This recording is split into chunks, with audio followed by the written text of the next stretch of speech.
Boa tarde! Hoje eu e o meu grupo vamos estar apresentando para vocês um trabalho sobre o acidente nuclear de Fukushima, no Japão. Vamos falar de um terremoto que levou ao tsunami que, por sua vez, fez acontecer o acidente nuclear. Foi um dos episódios mais catastróficos do Japão, depois do lançamento das bombas em Hiroshima e Nagasaki, e foi o segundo maior desastre nuclear em usinas na história. Exatamente no dia 11 de março de 2011, aconteceu um terremoto de grau 9 na escala Richter, que acarretou em um tsunami que matou mais de 15 mil pessoas e destruiu a usina nuclear de Daiichi. Cidades inteiras foram devastadas e milhares de pessoas tiveram que deixar as suas casas. Depois da Segunda Guerra Mundial, a energia nuclear passou a oferecer novas possibilidades às pessoas. Após isso, ela representou uma alternativa para deixar de depender de outros países para obter energia. Foi então que, em 1954, o Japão preveu investimentos de aproximadamente 230 milhões de ienes de energia nuclear e começou a construir usinas mais rápidos do que qualquer outro país no mundo. Em 1967, a TEPCO, Companhia de Eletricidade do Japão, construiu suas usinas no município de Fukushima e a unidade Daiichi ficou conhecida como uma das maiores usinas em operação de todo o planeta. O governo japonês e as companhias de energia propagavam uma mentira, dizendo que a energia nuclear não iria trazer dano à vida das pessoas.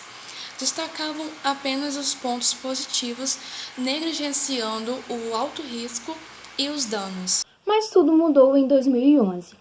O terremoto foi o mais forte a atingir o Japão em mais de 1000 anos. Foi ainda mais intenso do que o maior terremoto do Cantor de 1923. O abalo foi extremamente forte e fez a costa da ilha de Honshu uma das maiores do Japão.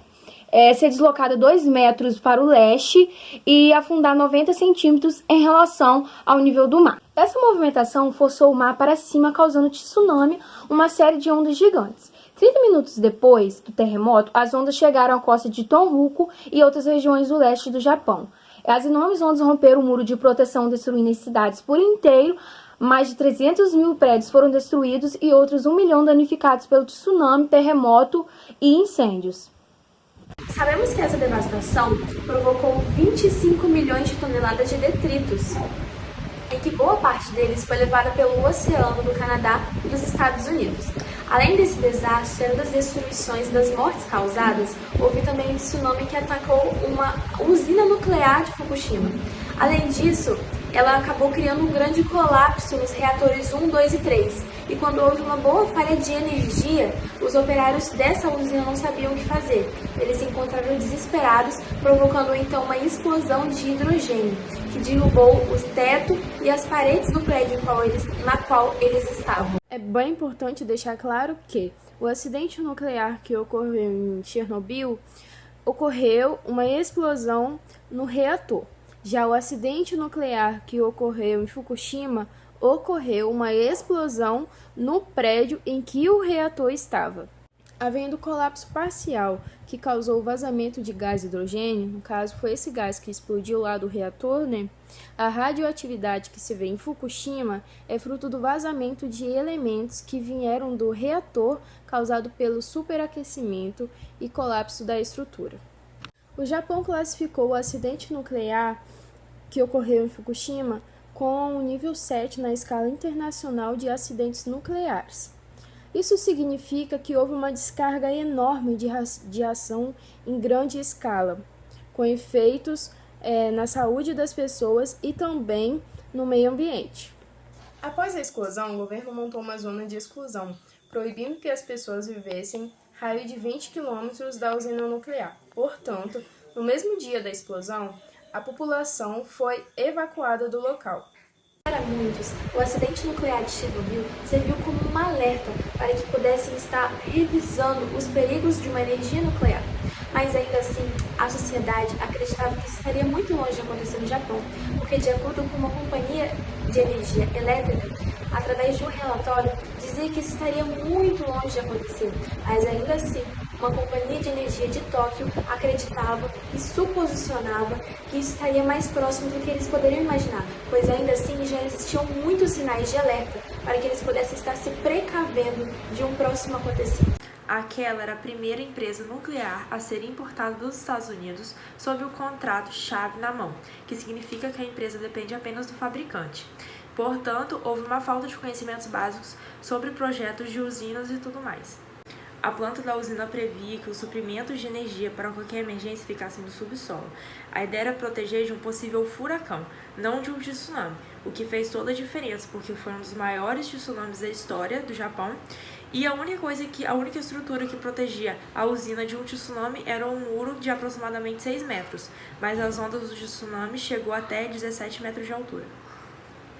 13 anos depois do acidente, um funcionário da TEPCO encontrou uma rachadura em um dos componentes do reator nuclear e quando ele informou isso à empresa, a empresa pediu que ocultassem as evidências, as provas de que isso tinha acontecido, mas ele se recusou e passou esse caso diretamente para o órgão do governo responsável pelo setor nuclear. E esse órgão definiu que quem resolveria esse problema seria a empresa. E a companhia então foi e demitiu esse funcionário. Em 2011, o jornal americano The New York Times revelou que o governo japonês estava sendo alvo de 14 ações judiciais relacionadas à segurança nuclear. Apesar de nenhuma ter vingado, logo veio à tona o caso dos trabalhadores, dos operários, que minimizaram os altos riscos relacionados à usina. A TEPCO até fez um plano, até tentou resolver esse problema, porém chegaram à conclusão de que gastariam muito dinheiro e gastando muito dinheiro poderia acontecer o fechamento da usina. Então, infelizmente, eles passaram por cima disso e preferiram continuar trabalhando do que investir na infraestrutura da usina. 10 anos depois do desastre, a Suprema Corte de Tóquio considerou a Companhia de Eletricidade do Japão e o governo japonês responsáveis pela negligência que ocorreu em Fukushima e determinou o pagamento de indenizações para as pessoas que tiveram de ser removidas. O entorno da usina de Fukushima havia radiação. Muitas pessoas perderam casa e família.